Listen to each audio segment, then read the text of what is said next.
ചെയ്യുന്നതിനായി ബത്ലഹേമിലെയും പരിസരങ്ങളിലെയും ശിശുക്കളെ വധിച്ച യൂദയ രാജാവ് ഹെറോദേസ് അഭിനവ ശിശുഘാതകർ അരങ്ങുവാഴുന്ന ഇക്കാലത്തു നിന്നും അവരുടെ പൂർവ്വ മാതൃകയായ ഹെറോദേസിന്റെ ജീവിതത്തിലേക്ക് ഒരു തിരനോട്ടം.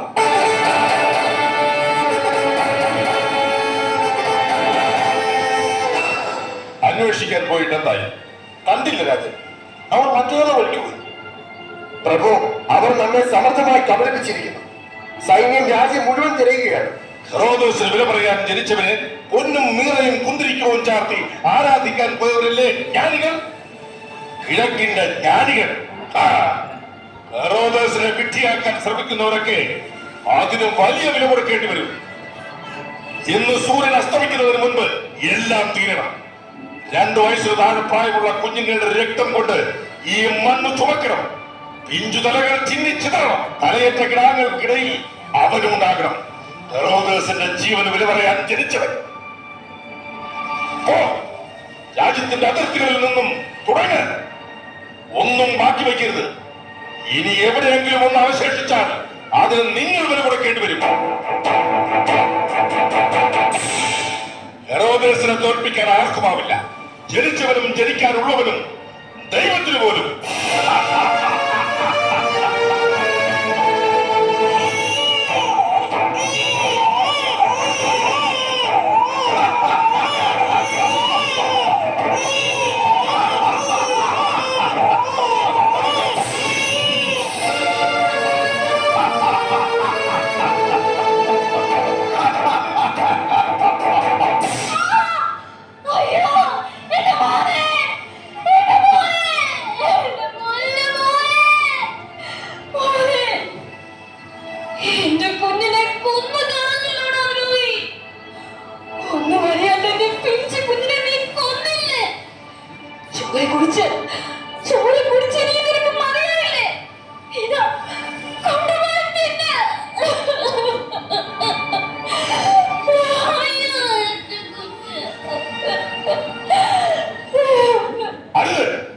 രാജസന്നിധിയിൽ സ്ത്രീ ശബ്ദം മുഴങ്ങരുത്.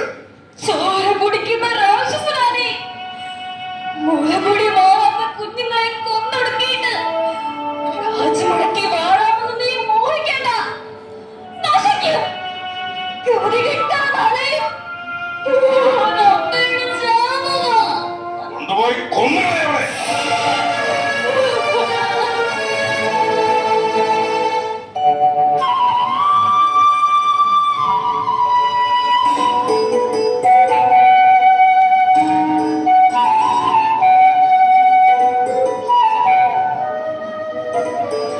വിഷമമുണ്ടെന്നറിയാം. നമുക്ക് ആദ്യം ഉണ്ടാകുന്ന കുഞ്ഞല്ലേ. പക്ഷെ ഞാൻ നിന്നോട് പറഞ്ഞില്ലേ, നമ്മുടെ സാഹചര്യം, നമ്മുടെ പ്ലാൻസ് ഒക്കെ തെറ്റും. ഒന്ന് സെറ്റിൽഡ് ആയിട്ട് പോലെ. നീ എന്താ കാര്യം മനസ്സിലാക്കാതെ കൊച്ചു കുഞ്ഞിനെ പോലെ? നമുക്കിപ്പോ ഇതല്ലാതെ വേറെ വഴിയില്ല. നിനക്കറിയാലോ, നമ്മൾ ഒന്നിച്ചു കണ്ട സ്വപ്നങ്ങൾ. ആദ്യം നല്ലൊരു ഫ്ലാറ്റ്, നല്ലൊരു കമ്പനി, എല്ലാം എല്ലാം വെറുതെ ആകില്ലേ?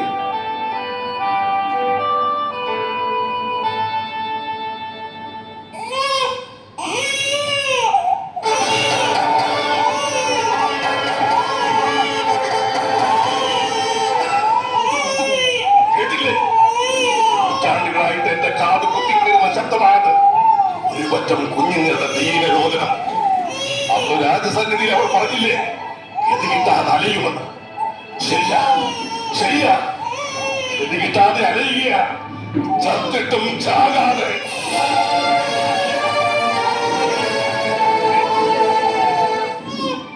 സ്വാർത്ഥനാ ഞാൻ.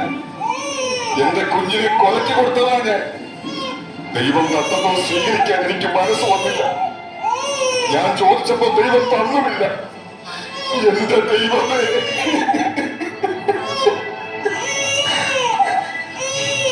കേട്ടില്ലേ കേട്ടില്ലേ എന്റെ കുഞ്ഞ്?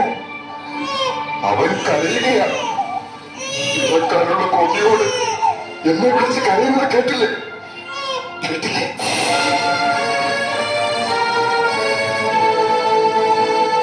ഞാൻ ഹെറോദേസ്, ചരിത്രത്തിലെ ക്രൂരനായ ഹെറോദേസ്. അന്നത്തെ എന്റെ റോളാണ് നീ ഇന്ന് അഭിനയിച്ചിരുന്നത്. വാർത്തയാക്കാൻ നിന്റെ സിരകളിൽ ചിന്തകളിൽ ഞാൻ ജീവിക്കുകയായി. ഇന്ന് നിന്നിലെ ഹെറോദസ് നിന്നോടൊപ്പം മരിക്കുകയാണ്. നാളെ അവനിൽ, ഇവനിൽ, അതുമല്ലെങ്കിൽ വേറൊരുവനിൽ വീണ്ടും പുനർജനിക്കാൻ ഹെറോദസിന് മരണമില്ല.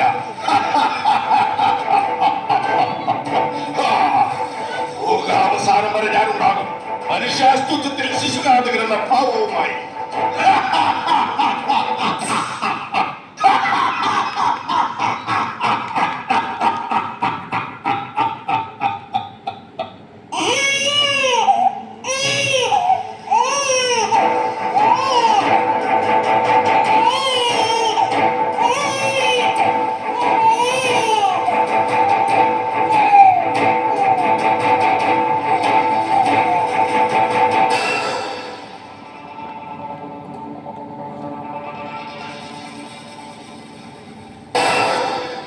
പിറക്കാനുള്ള കൊതിയോടെ ഇനി ഒരു കുഞ്ഞും കരയരുത്. നിസ്സഹായതയോടെ ഇനിയൊരു പിതാവും മാതാവും നിലവിളിക്കരുത്. ചില ചിരഞ്ജീവികളെ അതിജീവിക്കാൻ നമുക്കാകണം.